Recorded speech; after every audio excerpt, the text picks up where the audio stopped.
మరి అలాంటి హీరో గురించి అంటే అన్నెసరీగా ఎందుకు మాట్లాడుతున్న పాయింట్లో చెప్తున్నాను నేను. ఇప్పుడు ఒక ఇంటర్వ్యూలో ఎక్కడో F2 గురించి చెప్పావు. ఎందుకు నేను అంటే నేను అది ఎక్కడ ఒక సినిమా పేరు చెప్పకున్నా బాగుంటుంది, అంతేగాని అంటే దానికి ఎక్స్ప్లెనేషన్ చాలా కింద కూడా కామెంట్స్లలో ఉన్నాయి కాబట్టి అడుగుతున్నాను. దానికి ఎక్స్ప్లెనేషన్ ఇక్కడ వస్తుంది కాబట్టి ఈ క్వశ్చన్ అడుగుతున్నాను. F2 లాంటి సినిమా నేను చెయ్యను అని అలాంటి స్టేట్మెంట్లు ఎందుకు అని అంటాను అప్కమింగ్ హీరోకి. అది ఇప్పుడు అది రాంగ్గా ఎలా వెళ్ళాలో అలా వెళ్ళొద్దు ఇండస్ట్రీలో. సినిమాలని కాదు సార్, అంటే చెయ్యను అని కాదు, నేను ఆ సినిమా తప్పు పట్టడం కాదు. I'm not a fan of it అన్నా. I'm not a fan of it అన్నా. చేయనని కూడా అన్నా. 100 కోట్ల కలెక్ట్ చేసిందంటే నాకు సార్ మీరు మంచిగా రాసుకురు సార్. నన్ను ఆల్రెడీ లడ్డూలు ఉన్నా, నన్ను ఇంకో పెద్ద లడ్డు లేదు. నేను ఏదైనా కూడా నీ పాజిటివిటీ తీయడానికే నేను పెట్టాను. దానికి ఎక్స్ప్లెనేషన్ ఇస్తే నీకు ప్లస్ అవుద్ది కదా అంటే అది ఎందుకు అంట. అలాంటి నీ వెల్ విషర్గా మాత్రమే అడుగుతున్నాను విషయానికి ఇది నేను. అవును సార్, ఇది అంటే నేను కొంచెం అంటే దానివల్ల ఎవరు ఎలాగైనా తీసుకోవచ్చు. అనిల్ రావిపూడి దాన్ని ఇంకోలాగా తీసుకోవచ్చు. ఏంటి అవునా కదా, తీసుకోవచ్చు. ఏంటి వచ్చి నా సినిమాని ఇంత కమెంట్ చేసే రేంజా లేదు. అదొక ఆర్ట్. నేను అదే ఇంటర్వ్యూలో మళ్ళీ ఇంకోటి చెప్పిన, అది ఇంకొక ఆర్ట్ అని కూడా చెప్పిన. Because it cross 100 crores and Suresh Babu గారు కూడా అదే చెప్తారు. సీ దిస్ ఈ ఫిలిమ్స్ ఉంటాయి కదా ఎంటర్టైనర్స్, ఇవి entertainers, that is one art again. అది అందరికి చేత కాదు, అది ఉంటుంది కానీ I'm not a fan of it అన్నా. ఓకే, మేము యాజ్ ఎ ఆడియన్ ఏం చూడాలనుకుంటాం అవి చేద్దాం అనుకుంటుంటాం. యాజ్ ఎ ఆడియన్ ఇప్పుడు దంగల్ చూడాలనుకుంటాం. యాజ్ ఎ ఆడియన్ ఒక పీకే, యాజ్ ఎ ఆడియన్ ఇప్పుడు అమెరికన్ సినిమాలు ఎక్కువ వస్తాయి నాకు తీస్తే. మళ్ళీ యాజ్ ఎ ఆడియన్ ఒక స్వదేశ్ చూడాలనుకుంటాం. యాజ్ ఎ ఆడియన్ ఒక చెక్ ద ఇండియా చూడాలనుకుంటాం. సో చూడాలనుకుంటే చేయాలనుకుంటాం. నా మెంటాలిటీ అయితే అది. సో నేను చూసే టేస్ట్ ఎట్లాంటిదో సినిమాలలో అట్లాంటివి చేయాలనుకుంటా. సో దాంట్లో లేకుండా ఇవి వస్తాయి. కానీ మీరు F2ది ఎవడు పట్టించుకుంటలేదో తెలియదు సార్. మీరైతే తీసుకొచ్చి లైమ్ లైట్లో పెట్టారు. I'm saying it's art form but it's not my kind of film where I can't do that. Maybe నాకు పెట్టినా కూడా నేను అక్కడ చేయలేనేమో సార్, నాకు అయితలేదు సార్ అని సెట్లో నుండి పారిపోతానేమో. ఓకే, నువ్వు అద్భుతంగా అట్లాంటి ఈ నగరానికి ఏమైందిలో నువ్వు చాలా అద్భుతంగా చేసావు, చాలా బాగా చేసావు, చాలా మంచి పేరు కూడా వచ్చింది. మరి అది కామెడీగా, అది టైప్ ఆఫ్ కామెడీ, అది డార్క్ కామెడీ. అంటే క్యారెక్టర్ చేయదు కామెడీ. అదే క్యారెక్టరు ఇట్లా ఒకసారి ఏ టైంకి తిరిగితే అది హ్యూమర్ బాగుంటుంది అన్నట్టు అట్లుంటుంది. కానీ it's not a comedy made by character, it's dark humour. ఇంకొక కాంట్రవర్షియల్ క్వశ్చన్ తోటి మనం రెగ్యులర్ సినిమాలోకి వెళ్ళిపోదాం మనం. Yeah sir please. Vangaveeti heroine నైనా గంగూలీ నీ సినిమాలోంచి ఎందుకు వెళ్ళిపోయింది? So mid night advance return ఇచ్చేసి వెళ్ళిపోయేంత ఏమొచ్చింది చెప్తా.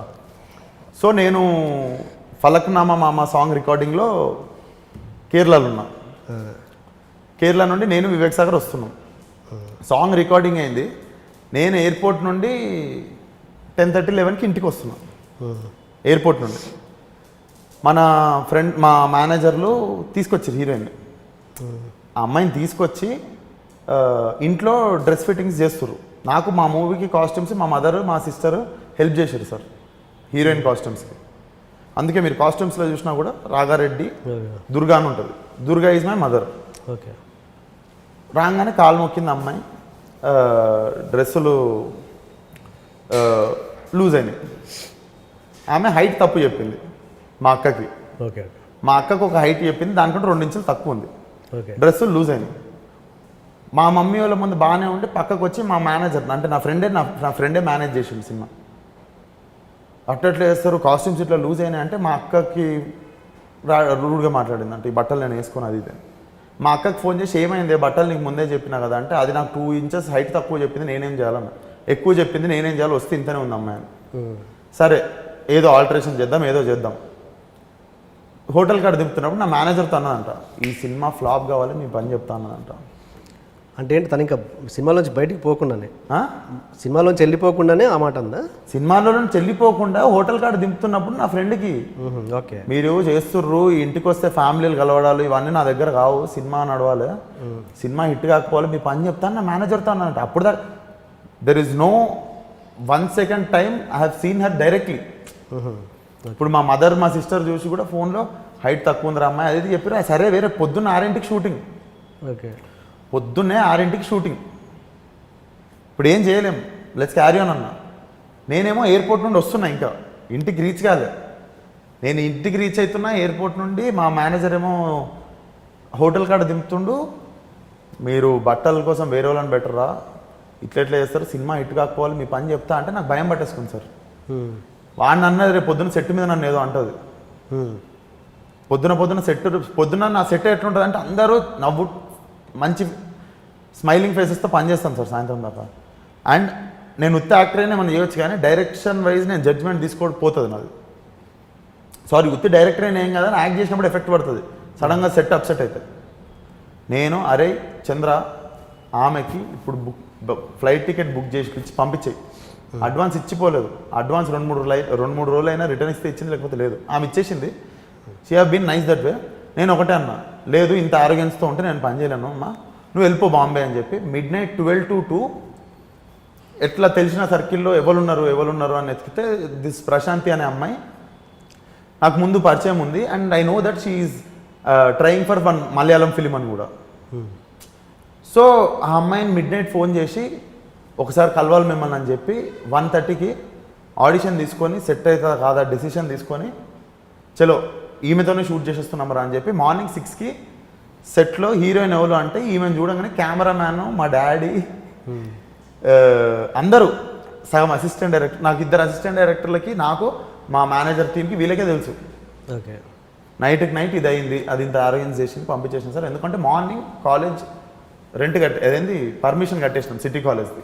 ఓకే, ఫస్ట్ సాంగ్ ఉంటుంది కదా ఫలక్నామా మామ, కాలేజ్ పర్మిషన్ కట్టేసినాం. 500 మంది జూనియర్ ఆర్టిస్టులు, కెమెరా, లెన్స్లు, లైట్లు, నేను వాడింది ఆన్మార్ఫిక్ లెన్స్, అవి లిమిటెడ్ డేస్లోనే బ్లాక్ చేసుకోవాలి. బ్లాక్ చేసుకున్న రోజు రెంట్ కట్టాలి, వాటి లెన్సుల రెంట్ 70,000-80,000. అట్లా ఆ రోజు మొత్తం ఎక్స్పెండిచర్ ఒక 10 lakhs ఉండే. ఓకే, మనం ఈ 10 lakhsది పోస్ట్ పోన్ చేద్దామా, ఎంత పోస్ట్ పోన్ చేసి అందరినీ రిక్వెస్ట్ చేసినా 5 lakhs అయితే అడుగుతారు కదా. అవును, జూనియర్ ఆర్టిస్టులు కూడా బ్లాక్ అయిన వాళ్ళు 50% పేమెంట్ అడుగుతారు కదా. అవును. I do not wanted to cancel the shoot because of heroine.